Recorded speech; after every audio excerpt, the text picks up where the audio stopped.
யார் சார் இந்த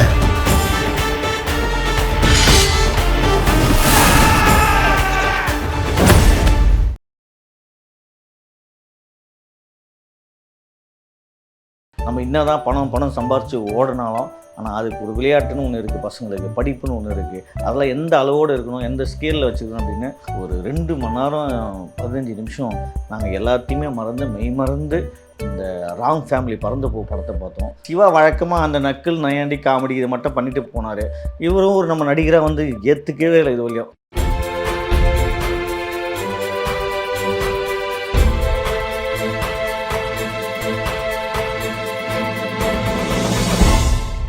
ஒரு ராம் இயக்கத்தில் பறந்து படத்தை பற்றி தான் பார்க்க போகிறோம். படம் இப்போ தான் பார்த்துட்டு வந்தோம். உண்மையிலே வந்து படம் பார்க்குறப்ப நமக்கு வந்துன்னா ஒரு ஒரு எங்கேயோ ஒரு ஒரு ஒரு ஒரு கிரகத்தில் போய் உட்காந்த மாதிரி ஒரு பயங்கரமான ஒரு ஃபீலிங், ஒரு அமைதியான இடம், மனசு சூழல், ஒரு அன்பு பாசம், இந்த மாதிரி ஒரு நெகிழ்வான ஒரு மனசுக்கு இதமான இடத்துல போய் நம்ம படம் பார்த்த மாதிரி இருந்தது. நம்மளே படத்துக்குள்ளே ஒரு 10 நிமிஷத்தில் இன்வால்வ் ஆகிட்டோம். என்னென்னா அந்த பையனாகவே நம்ம ஆரம்பிச்சிட்டோம். ஒரு அப்பா பையன் அம்மா அவங்களுக்குள்ள ஒரு உறவு, அந்த உறவு நம்ம வந்து கடந்து போயிட்டோம் பின்னாடி. இப்போ நான் இதெல்லாம் கடந்து வந்தேன். ஒவ்வொரு மனிதனும் இந்த படம் பார்க்குறப்போ அவங்க பின்னாடி இப்போ சப்போஸ் சின்ன பசங்கன்னா அது உணர்வாக புரிஞ்சுக்குவாங்க. இதே அப்பா அம்மா அந்த படம் பார்க்குற மாதிரி இருந்தால், ஓ நம்ம பையன் இப்படிலாம் இருந்தோமா, இப்படிலாம் சுட்டித்தனம் பண்ணானா, இப்படியெல்லாம் நம்மளை பண்ணியிருக்கானே அப்படின்னு சொல்லி ஒவ்வொரு அப்பாவும் ஒரு அம்மாவும் ஃபீல் பண்ணுற வைக்கிற படம் தான் பறந்தப்போ. உண்மையிலே வந்து இந்த கதையெல்லாம் வந்து இந்த படத்தில் எதுவுமே நம்ம வாழ்வியல் தாங்க இந்த படம். நம்ம கடந்து வந்தோம். நம்ம பையனை எப்படி வளர்த்தோம், அவனுக்கு எவ்வளோ ஆசை இருந்தது, எனக்கு ஆசை எவ்வளோ இருந்தது, எங்கள் அப்பாவுக்கு எவ்வளோ ஆசை இருந்தது, எங்கள் அம்மா எப்படி இருந்தாங்க, அம்மாவுக்கு எவ்வளோ ஆசை இருந்தது, இந்த மாதிரி ஆசைகளை ஒரு அளவோடவும் ஒரு பாசத்தோடவும் இன்றைக்கி இருக்கிற காலகட்டத்தில் பசங்க படிப்புன்னு போகாமல் பசங்களுக்கு வந்து கொஞ்ச நாள் அடி வெளியே கூட்டிகிட்டு போகணும், யதார்த்த வாழ கற்றுக்கணும், நல்லா விளையாட விடணும். விளையாடினா பசங்களுக்கு வந்து ஒரு ஆரோக்கியமாக இருக்கும். நம்ம என்ன தான் பணம் சம்பாரித்து ஓடினாலும் ஆனால் அதுக்கு ஒரு விளையாட்டுன்னு ஒன்று இருக்குது, பசங்களுக்கு படிப்புன்னு ஒன்று இருக்குது. அதெல்லாம் எந்த அளவோடு இருக்கணும், எந்த ஸ்கேலில் வச்சுக்கணும் அப்படின்னு ராமு ஆணித்தனமாகவும் அழகாகவும் ஒரு கவிதையாக சொன்ன படம் தான் பறந்தப்போ. இந்த படம் பார்த்துட்டு உண்மையிலே வந்து ஒரு 2 மணி நேரம் 15 நிமிஷம் நாங்கள் எல்லாத்தையுமே மறந்து மெய் மறந்து இந்த ராம் ஃபேமிலி படத்தை பார்த்தோம். பறந்தப்போ வந்து ஒரு படமாக பார்க்கல, இது ஒரு காவியமாக தான் பார்த்தோம். அவ்வளோ மனசுக்கு இதமாகவும் நெருக்கமாகவும் இந்த படம் நமக்கு ஃபீல் ஆச்சு. ரொம்ப நாளைக்கு அப்புறம் ஒரு நல்ல படம் பார்த்தேன்டா, ரொம்ப நாளைக்கு அப்புறம் ஒரு வாழ்வியலை பார்த்தேன்டா அப்படின்னு நமக்கு தோணுச்சு. அது உண்மையிலே ராம் மாதிரி டைரக்டர்லாம் வந்து நம்ம தமிழ் சினிமாவுக்கு போற்றி கொண்டாட வேண்டிய டைரக்டர் ராம் சார், சார். உண்மையிலே ரொம்ப நாளைக்கு அப்புறம் கொடுத்த காசுக்கு ஒர்த்தான படம்.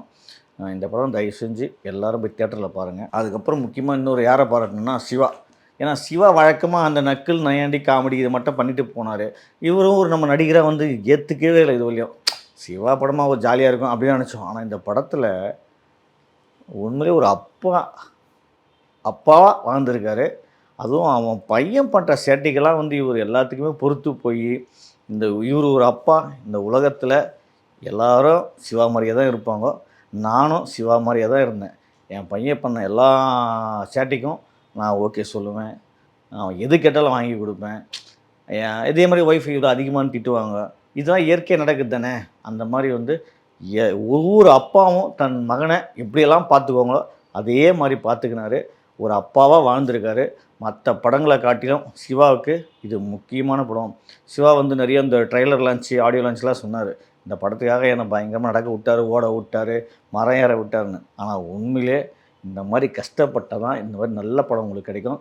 ஆனால் உண்மையிலே இது கிடைச்சது உங்களுக்கு மிகப்பெரிய பாக்கியம் சிவா. உங்களுக்கும் ஒரு ஆன்சர். அப்புறம் முக்கியமாக இன்னொருத்தர் யார் பாராட்டணும் பார்த்தீங்கன்னா கிரேஸ் ஆண்டனி. உண்மையிலே அவங்களும் வந்து மலையாளம் வரும்னு நினைக்கிறேன். அவங்க ஜாதி விட்டு ஜாதி கல்யாணம் பண்ணணும் ஆகட்டும், அந்த பையன் கூட அவங்க ஒரு இடத்துல ஊருக்கு போயிருப்பாங்க, கோயம்புத்தூரில் இருப்பாங்க. இந்த பையன் கூட ஃபோனில் பேசி என்ன பண்ணான், சாப்பிட்டானா, தூங்கினானா, ஒவ்வொரு முறையும் அப்பாவுக்கும் பிள்ளைக்கும் நடக்கிற சண்டையிலே இவங்க சமாதானப்படுத்துறதாகட்டும், அப்படியே ஒவ்வொரு பிரேம்லையும் கிரேஸ் ஆண்டி ஜொலிக்கிறாங்க. அவங்களுக்கு என்ன ஒரு அம்மாவாக ஒரு வெளியிருந்து ஒரு 3 நாள் கோயம்புத்தூரில் ஒரு ஜவுளி கடை மாதிரி ஒரு கடை சின்னதாக கடை போட போயிருப்பாங்க. அங்கேருந்து எங்கள் சிவா கிட்டே பேசுறதாகட்டும், அவங்க ஒவ்வொரு முறையும் அந்த தவிப்பு, அவங்க சொந்த பந்தம் நினச்சி பையனுக்கு எப்படிலாம் அவங்க வந்து அந்த கேர் பண்ணுறதாகட்டும், அதெல்லாம் ரொம்ப அருமையாக இருந்தது. கிரேஸ் ஆண்டியும் வேறு லெவல் பண்ணியிருக்காங்க. கேமரா வந்து பார்த்திங்கன்னா இந்த படத்தில் எல்லாருமே நடிச்சிருப்பாங்க. ஆனால் ஒவ்வொரு பிரேமும் நடிக்கிறதுக்கான ஏகாம்பரம் சார் தான். அவ்வளோ நேச்சுரலாக, அவ்வளோ அழகாக, அவ்வளோ கண்ணில் ஒவ்வொரு பிரேமும் ஒத்திக்கிற மாதிரி கேமரா ஒர்க் அவ்வளோ சூப்பராக ஏகாம்பரம் பண்ணியிருக்காரு. அதே மாதிரி படத்தோட மியூசிக்கும் வேறு லெவல். இந்த படத்தில் ஒரு 10-15 பாட்டு வருங்க. ஒவ்வொரு பாட்டுமே அந்த கதையோடு சம்மந்தப்பட்டு வரும், அந்த பையனோட சம்மந்தப்பட்டு வரும், அவங்க ஒரு சுச்சுவேஷனோட சம்மந்தப்பட்டு வரும். அது எல்லாமே ரொம்ப ரொம்ப அருமையாக இருந்தது. முக்கியமாக இந்த படத்தில் ஹீரோ யாருன்னு கேட்டிங்கன்னா சிவாவோட பையன் தான், மித்துல் ராயன். தம்பி எங்கடா இருக்க, இவனுக்கு உண்மையிலே நேஷ்னல் அவார்டு கண்டிப்பாக கிடைக்கும். அவன் ஆரம்பத்துலேருந்து வீட்டில் வந்து ஆன்லைன் கிளாஸ் அட்டன் பண்ணுறதுலேருந்து, அதை விட்டுட்டு வெளியே வந்து தம்பி பறந்து போகிறதுலேருந்து, ஐயய்யோ கடைசியில் அவங்க அப்பா அம்மா ஓட விடுறதுலேருந்து பையன் வந்து வேறு லெவல் சுட்டித்தனம். கண்ணுக்குள்ளே நிற்கிறான் மித்துல் ராயன். மித்துல் ராயன் உனக்கெல்லாம் நேஷ்னல் அவார்டு கண்டிப்பாக கிடைக்கும். இந்த மாதிரி இந்த படத்தில் ஒவ்வொரு பிரேமுமே அப்படி ஜொலிக்க கோரியாக கோத்து பறந்து போகும் அப்படின்னு சொல்லியிருக்காரு. உண்மையிலே வந்து அந்த தியேட்டரை விட்டு நம்ம வரத்துக்கு மனசே இல்லை. ஏன்னா அந்த பறந்து போக அங்கேயே பக்கன்னு பார்க்கலாமான்னு தோணுச்சு. அதே மாதிரி ஒவ்வொரு மனசுலையும் அதுக்கு பறந்து போக்கும் ஒரு டைட்டில் கொடுத்துருப்பாரு. என்னதான் இன்றைக்கி காலகட்டத்தில் வேலை நம்ம ஓடினாலும், குடும்பத்தை சரியாக பார்த்துக்கினாலும், பசங்க மேலே நம்ம சரியாக வந்து அந்த கவனம் செலுத்தினாலும், ஒவ்வொருத்தரும் தன் பிள்ளைகளை வெளியே கூட்டிகிட்டு போங்க. அட்லீஸ்ட் வாரத்துக்கு கொடுக்க முடியாது, பறந்து போங்க. பறந்து போய் 4 மலை ஏறுங்க, 4 நீச்சல் குளத்தில் போய் குளிங்க, 4 ஊரை சுற்றி பாருங்கன்னு சும்மா ஆணித்தனமாக சொல்லியிருக்கார் ராம். பறந்து போகும். தயவு செஞ்சு எல்லோரும் போய் பாருங்கள், ஃபேமிலியோடு பாருங்கள். ரொம்ப ரொம்ப நல்ல படம். அதே மாதிரி சிவாவும் அவன் பையனும் ஒரு ட்ராவல் பண்ணுவாங்க. அந்த ட்ராவலில் பார்த்தீங்கன்னா திடீர்னு அஞ்சலியை பார்ப்பாங்க. அஞ்சலியை பார்க்குறப்ப அஞ்சலிக்கு ஒரு குடும்பம், ஹஸ்பண்டு, ஒரு பையன், அது ஒரு யதார்த்தமாக இருக்கும். அந்த பக்கம் இன்னொரு பக்கம் போனீங்கன்னா விஜய் யேசுதாஸ் அவர் பெரிய ஃபேமிலி, அது வந்து பணக்கார ஃபேமிலி காமிப்பாங்க. ஒரு ஏழை ஃபேமிலி, பணக்கார ஃபேமிலி 2 பேருமே ஒரு ட்ராவலில் சந்திப்பாங்க. ஆனால் இங்கேயும் ஒரு சந்தோஷம் இருக்கும், இங்கேயும் ஒரு சந்தோஷம் இருக்கும், இங்கேயும் ஒரு உணர்வு இருக்கும், இங்கேயும் ஒரு உணர்வு இருக்கும். நம்ம நினைப்போம் என்னடா ஏழை ஃபேமிலி, பணக்கார ஃபேமிலி, இது நல்லாயிருக்கும் அது நல்லா இருக்காதா, அது நல்லாயிருக்கும் இது, அப்படிலாம் கிடையாது. மனித உணர்வு தான் எல்லாமே. பணம் இருந்தாலும் சரி, நீ பணம் இல்லைனாலும் சரி, இவங்களும் சந்தோஷமாக இருக்காங்க, இவங்களும் சந்தோஷமாக இருக்காங்க, இவங்களை விட இவங்கள சந்தோஷமாக இருக்காங்க. அதுதான் ஒரு உணர்வு. அதனால் வந்து இந்த படத்தை ஃபுல்லாகவே பாசிட்டிவ் எனர்ஜி தான். இந்த படம் பார்க்குறப்பே ஒரு பாசிட்டிவ் எனர்ஜி அவ்வளோ நிரம்பி மனசு வழியே இருக்குது. அதுக்கு காரணம் என்னென்னா இந்த எல்லா பிரேம்லையும் பாசிட்டிவாக பண்ணியிருக்காரு. ராம் வந்து ஏதாவது நம்ம கூட படம் பார்க்குறப்ப ஏதாவது கிளைமேக்ஸில் கெடுப்பார், சொதப்புவார் அப்படிலாம் இருக்கும். ஆனால் இந்த படத்தில் அதெல்லாம் இல்லைப்பா, நீட்டாக பண்ணியிருக்காரு. ஓகேங்களா? இந்த படத்தை வந்து என்னென்னா தான் நம்ம எத்தனை ஃபேமிலி வந்தாலும் அதுக்குள்ளே ஒரு உணர்வு இருக்கும், அதுக்குள்ளே ஒரு பாசம் இருக்கும், அதுக்குள்ளே ஒரு அன்பு இருக்கும். அதை யதார்த்தமாக கொடுத்துருக்காரு.